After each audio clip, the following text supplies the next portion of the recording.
16 मई की रात हिसार में एफआईआर दर्ज हुई। 17 मई से मीडिया में ज्योति मल्होत्रा को लेकर खबरें आनी शुरू हो गई। ज्योति के साथ साथ 12 और लोगों को भी गिरफ्तार किया गया, लेकिन उन 12 में से 11 के नाम शायद बहुत लोगों को पता भी ना हो। सारा फोकस ज्योति मल्होत्रा पर।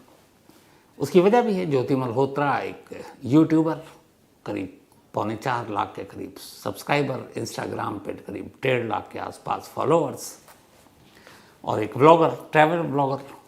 अब उसके बाद से लगातार मीडिया, सोशल मीडिया, हर जगह पे खबरें चल रही हैं, अलग अलग हेडलाइंस हैं। मीडिया में जो खबरें चल रही है उसके हिसाब से वो सारी चीज़ें जो सीक्रेट थी उसका खुलासा हो चुका है। मीडिया ने ये दिखाया कि ज्योति की एक डायरी भी दिखाई है जिसमें वो पाकिस्तान के बारे में बात कर रही है, लव यू, और किसी शादी की भी बात कर रही है। फिर कुछ खबरें चली कि उसने पाकिस्तान में शादी भी कर ली। कुछ लोग तो ये भी कह रहे थे कि वो प्रेग्नेंट भी है। फिर पाकिस्तानी उच्चायोग, पाकिस्तानी जासूस के साथ रिश्ते, बहुत सारी बातें चल रही हैं, आप सभी पब्लिक डोमेन में सुन रहे हैं। आज शाम को हिसार के एसपी शशांक कुमार ने एक प्रेस रिलीज जारी की है। ये वही प्रेस रिलीज है, 2 पन्नों की हूबहू।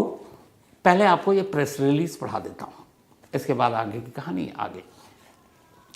21/5/2025 यानी आज की तारीख 16 मई को हिसार पुलिस ने ज्योति मल्होत्रा पुत्री हरीश मल्होत्रा वासी हिसार को 152 BNS और सरकारी गोपनीय अधिनियम के तहत गिरफ्तार किया था। कुछ भारी भरकम शब्द, उसको आसान भी कर देता हूँ। ज्योति मल्होत्रा कुछ PIOs यानी पाकिस्तानी इंटेलिजेंस ऑपरेटिव के संपर्क में थी और कुछ सूचनाओं का आदान प्रदान किया गया था। 18 मई के प्रेस कॉन्फ्रेंस के बाद ये पहला प्रेस नोट है। जो FIR में दर्ज था वो इल्ज़ाम बता दिया कि PIOs के साथ संपर्क में थी, सूचना आदान प्रदान करने की शिकायत थी। पुलिस ने आरोपी से 3 मोबाइल फ़ोन, 1 लैपटॉप और कुछ अन्य इलेक्ट्रॉनिक उपकरण कब्जे में लिए। यानी ज्योति मल्होत्रा के 3 मोबाइल फ़ोन, 1 लैपटॉप और कुछ और इलेक्ट्रॉनिक डिवाइस। इसके साथ ही कुरुक्षेत्र के रहने वाले हरकीरत को भी पूछताछ के लिए बुलाया गया। हरकीरत वही हैं जो बैसाखी के मौके पर पाकिस्तान जत्था भेजते हैं श्रद्धालुओं का। हरकीरत वीज़ा सेवा उपलब्ध कराता है। पुलिस ने हरकीरत से 2 मोबाइल फ़ोन कब्जे में लिए। हरकीरत को फिलहाल गिरफ्तार नहीं किया गया। ज्योति और हरकीरत से बरामद मोबाइल फ़ोन, लैपटॉप और इलेक्ट्रॉनिक उपकरणों को जांच के लिए फॉरेंसिक लैब भेजा गया है, जहां जांच जारी यानी इन्वेस्टिगेशन जारी है। अभी तक जांच का परिणाम हिसार पुलिस को सौंपा नहीं गया है। यानी जो लैब में मोबाइल फ़ोन, लैपटॉप, सारी चीज़ें भेजी गई हैं उसकी रिपोर्ट हिसार पुलिस को अभी मिली ही नहीं है। आरोपी ज्योति 5 दिन से पुलिस रिमांड पर है। हिसार पुलिस इस मामले की गहनता से जांच कर रही है। प्रोटोकॉल के तहत कुछ केंद्रीय जांच संस्थाओं ने भी आरोपी ज्योति से पूछताछ की है। यह देखा जा रहा है कि जांच के दौरान प्रिंट, इलेक्ट्रॉनिक और सोशल मीडिया पर बहुत सी तथ्यहीन यानी गलत खबरें चल रही हैं। तथ्यहीन खबरें न सिर्फ जांच को प्रभावित करती हैं बल्कि ऐसे मामलों में सीधे तौर पर राष्ट्रीय सुरक्षा को भी प्रभावित करती हैं। प्रिंट, इलेक्ट्रॉनिक्स और सोशल मीडिया पर फैली कुछ अफवाहों का खंडन करते हुए ये स्पष्ट यानी साफ किया जाता है। अब यहाँ पर 7 पॉइंट इस प्रेस रिलीज में हिसार पुलिस ने भेजा है, अपने बयान में जारी किया। एक पॉइंट और फिर वो क्यों लिखा वो भी बताता हूँ। पहला, पूरे मामले में जांच हिसार पुलिस कर रही है और आरोपी यानी ज्योति मल्होत्रा हिसार पुलिस की ही हिरासत में है। कुछ केंद्रीय जांच संस्थाएं आरोपी से वक्त वक्त पर या समय समय पर पूछताछ कर रही हैं, पर इनमें से किसी भी संस्था को आरोपी की हिरासत नहीं सौंपी गई है। ये पहला ये है कि पूरी पूछताछ हिसार पुलिस कर रही है। सेंट्रल एजेंसियां ने भी कुछ पूछताछ की, लेकिन ज्योति मल्होत्रा की हिरासत, कस्टडी किसी भी सेंट्रल एजेंसियां अगर हम बात करें तो NIA ही मेन आता है जो मीडिया में चल रहा है। तो हिसार पुलिस ने इस बात को गलत बताया, खंडन किया है कि ज्योति मल्होत्रा की कस्टडी या उसे चंडीगढ़ ले जाया गया, वहाँ पूछताछ हुई है, NIA पूछताछ कर रही है या फिर IB पूछताछ कर रही है। ये सब खबर गलत है। हिसार पुलिस के ही कब्जे में है। 5 दिन की पुलिस हिरासत मिली थी। 17/5/22 शायद का लास्ट डे है और अभी तक किसी जांच दूसरी एजेंसी ने पूछताछ के लिए ज्योति मल्होत्रा को अपनी हिरासत में नहीं लिया, जबकि ये खबर मीडिया में चली कि एनआईए की कस्टडी में भी है। तो पहली सफाई। दूसरा, आरोपी की किसी भी सैन्य, ये बहुत ज़रूरी है, आरोपी की किसी भी सैन्य, रक्षा या रणनीतिक जानकारी, मतलब मिलिट्री, डिफेंस या फिर ऐसी स्ट्रेटेजिक जो होती है जगह, लोकेशन, जानकारी तक पहुंच होने पर अभी तक कोई सबूत नहीं मिला है। यानी ज्योति मल्होत्रा की किसी मिलिट्री इस्टेब्लिशमेंट, किसी डिफेंस इस्टेब्लिशमेंट, किसी स्ट्रेटजिक ऐसी जगह जो हमारे देश की सुरक्षा के लिहाज से बेहद अहम है, वहां तक उसकी पहुंच के कोई सबूत नहीं मिले। तो जब पहुंच ही नहीं होगी तो वो इन्फॉर्मेशन क्या निकालेगी वहां से। तीसरा पॉइंट, पुलिस ने जो इलेक्ट्रॉनिक उपकरण को जब्त किया था ज्योति मल्होत्रा के 3 मोबाइल लैपटॉप को, उसको जांच के लिए फॉरेंसिक लैब भेजा गया, जहां अभी जांच जारी है। अभी इस जांच की रिपोर्ट हिसार पुलिस को मिली नहीं है, पुलिस को ये रिपोर्ट सौंपी नहीं गई है। आरोपी के व्हाट्सएप चैट के बारे में अभी कुछ भी हम नहीं कह सकते। अब ये तीसरा पॉइंट ये है कि अभी जो मोबाइल फ़ोन है, जो लैपटॉप है, वो फॉरेंसिक लैब में है। उस लैब की रिपोर्ट हिसार पुलिस को मिली नहीं, लेकिन मीडिया, सोशल मीडिया पर बाकायदा ज्योति मल्होत्रा के व्हाट्सएप चैट चल रहे हैं। अब जब फ़ोन कब्जे में लिया हिसार पुलिस ने, भेजा फॉरेंसिक लैब को, लैब से वो रिपोर्ट सीलबंद लिफाफे में आएगी, लेकिन मीडिया में वो सारे व्हाट्सएप चैट चल रहे हैं। तो फिर ये चैट कहाँ से आए? क्या ये चैट सही है या फेक है? ये सवाल इसलिए उठ रहा क्योंकि हिसार पुलिस खुद कह रही है कि आरोपी के व्हाट्सएप चैट के बारे में हम अभी कुछ कह ही नहीं सकते क्योंकि रिपोर्ट तो आई ही नहीं हमारे पास। चौथा, कुछ मीडिया, सोशल मीडिया पर ज्योति मल्होत्रा के डायरी के कुछ पन्नों को दिखाया जा रहा है, जिसमें कई तरह की बातें हैं। वो पाकिस्तान के लिए किसी से लव यू भी बोलती है, किसी को पसंद करने की बात कर रही है, किसी शादी की बात कर रही है। वो डायरी के पन्ने हर जगह चल रहे हैं। हिसार पुलिस का कहना है कि जो डायरी के पन्ने इस वक्त मीडिया या सोशल मीडिया पर दिखाए जा रहे हैं, न उसे पुलिस ने अपने कब्जे में लिया था, न उनके कब्जे में है। मतलब इस डायरी की सच्चाई क्या है हिसार पुलिस को नहीं मालूम। हिसार पुलिस के पास ऐसी कोई डायरी है ही नहीं। तो अब रिपोर्टर के पास वो डायरी कहाँ से आई? क्या वो डायरी असली है या फेक है? ये अपने आप में एक सवाल है। पांचवा पॉइंट, ज्योति मल्होत्रा यानी आरोपी के 4 बैंक अकाउंट की जांच की गई। पैसों के लेन देन के बारे में अभी कुछ नहीं कह सकते। यानी 4 बैंक अकाउंट है ज्योति मल्होत्रा के, चारों की जांच की गई, लेकिन अभी तक की जांच में कोई ऐसी चीज नहीं मिली है जो शक पैदा करे। इसका मतलब यह है कि टिप्पणी नहीं की जा सकती। 6, ये जो छठा पॉइंट है इसको ध्यान से सुनिएगा। ज्योति मल्होत्रा यानी आरोपी निश्चित ही ये जानते हुए कि कुछ लोग PIOs यानी पाकिस्तानी इंटेलिजेंस ऑपरेटिव हैं, एक तरह से पाकिस्तान में जासूस हैं, उनसे संपर्क में थी। यानी ज्योति को ये पता था कि ये PIO है, पाकिस्तान इंटेलिजेंस ऑपरेटिव के लोग हैं, लेकिन फिर भी वो उनके कांटेक्ट में थी। लेकिन अभी तक सीधे तौर पर ऐसा कोई सबूत, तथ्य सामने नहीं आया है जिससे ये कहा जा सके कि आरोपी यानी ज्योति मल्होत्रा का संपर्क किसी आतंकवादी संगठन से था। आरोपी के किसी भी आतंकवादी घटनाओं में संलिप्तता यानी शामिल होने को लेकर भी कोई तथ्य या सबूत सामने नहीं आए। यानी इस पॉइंट के हिसाब से कि PIO के कुछ लोगों के संपर्क में थी ज्योति, लेकिन किसी टेररिस्ट ऑर्गेनाइजेशन या आतंकवादी संगठन के साथ उसका कोई रिश्ता या सबूत सामने नहीं आया है, और किसी टेररिस्ट एक्टिविटीज़ में भी उसके शामिल होने के कोई सबूत नहीं मिले। 7वां और आखिरी, आरोपी के किसी PIO के साथ यानी पाकिस्तानी इंटेलिजेंस ऑपरेटिव जो पाकिस्तान में थे, ज्योति मल्होत्रा यानी आरोपी के किसी PIO के साथ शादी, धर्म परिवर्तन इत्यादि के बारे में अभी तक कोई तथ्य या कोई सबूत सामने नहीं आया। मीडिया में खबर चल रही है कि ज्योति मल्होत्रा ने एक पाकिस्तान के स्पाई से या जो PIO है उनसे शादी कर ली है। कुछ तो ये भी थे कि प्रेग्नेंट हो गई है और धर्म परिवर्तन कर लिया, वो ज्योति से कुछ और बन गई है। लेकिन हिसार पुलिस के कैप्टन यानी कि हिसार पुलिस के SP superintendent of police Shashank Kumar के इस बयान के हिसाब से शादी, धर्म परिवर्तन या पीआईओ के साथ शादी, ये बातें कोई सबूत नहीं।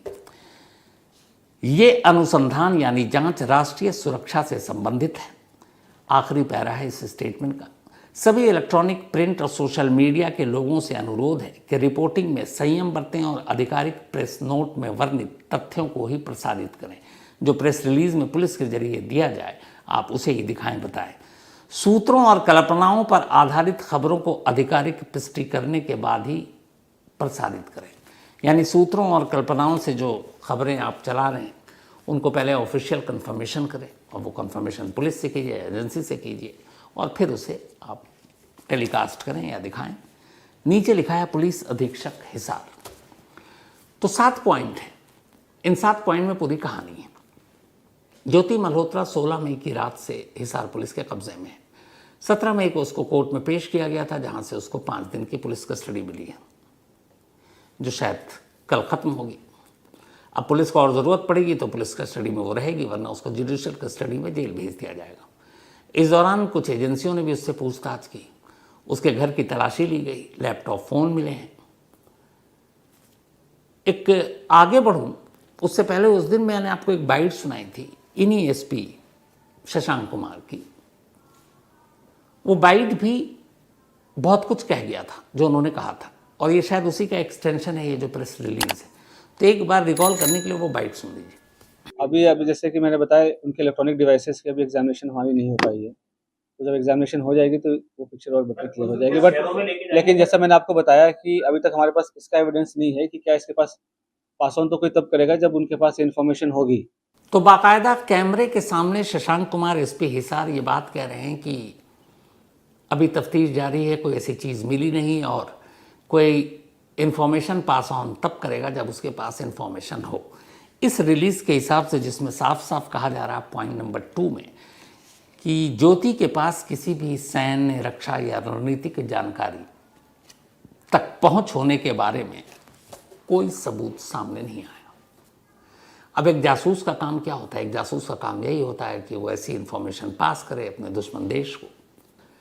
तो अब सवाल ये है कि इस हिसाब से अभी तक के ऐसी एक भी क्लासिफाइड इन्फॉर्मेशन, जो मैंने पहले दिन आपको बताया था, ऐसी कोई सेंसिटिव डॉक्यूमेंट्स, ऐसी कोई और जानकारी ज्योति मल्होत्रा के खिलाफ अब तक की तफ्तीश में सामने नहीं आई।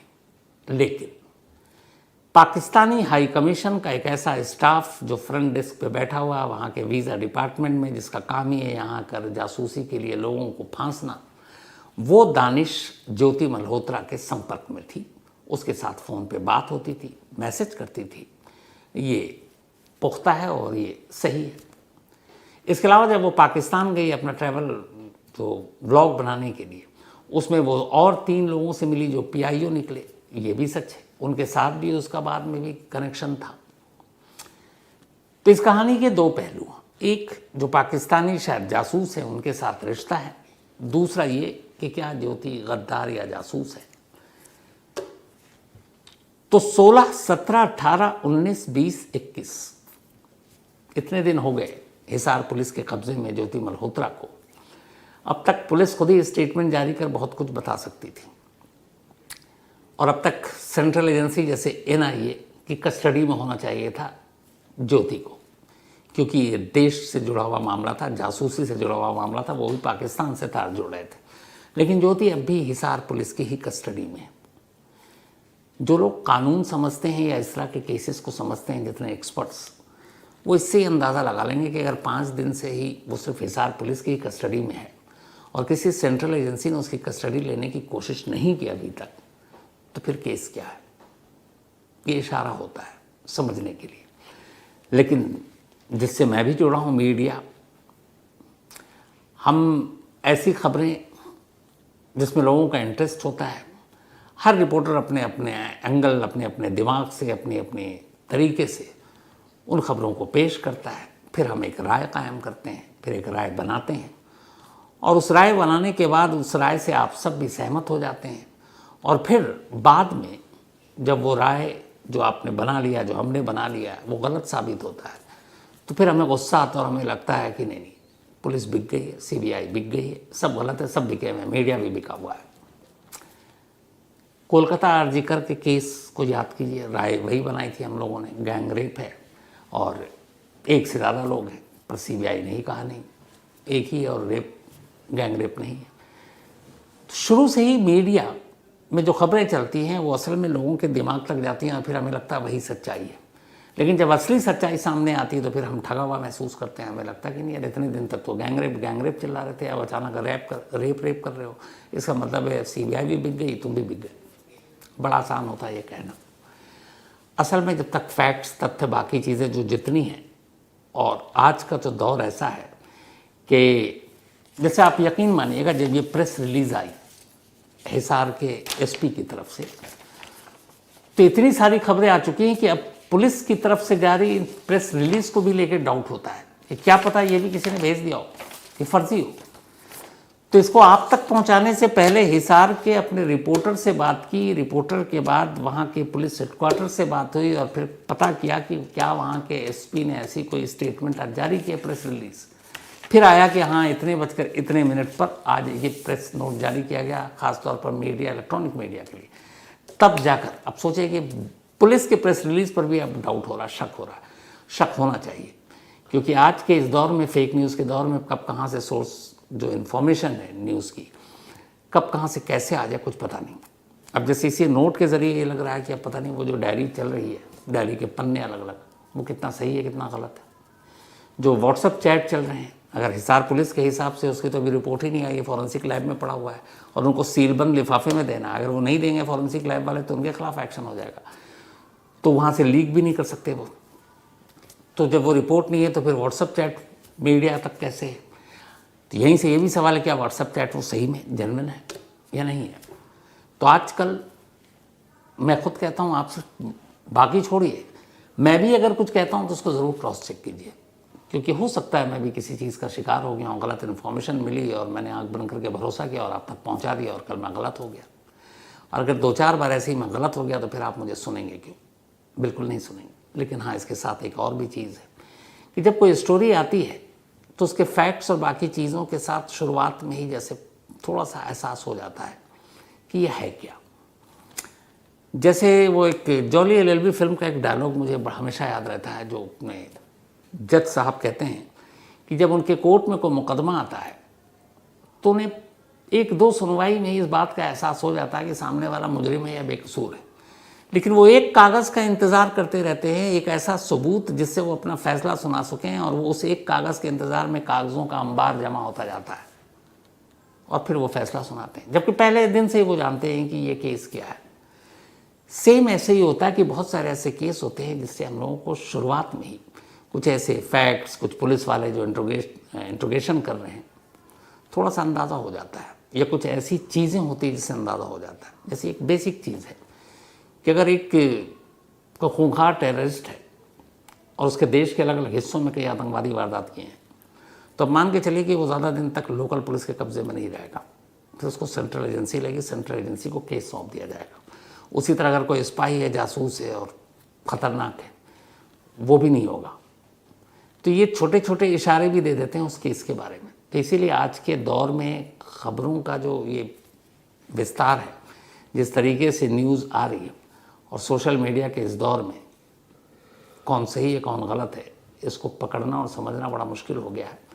और मेरी यही कोशिश होती है कि हर तरह से जब टटोल लें तब आप तक पहुँचाए। तो ये कहानी जो थी मल्होत्रा के केस के इन्वेस्टिगेशन की, जो अभी तक की रिपोर्ट है आपके सामने थी। अब कहानी खत्म।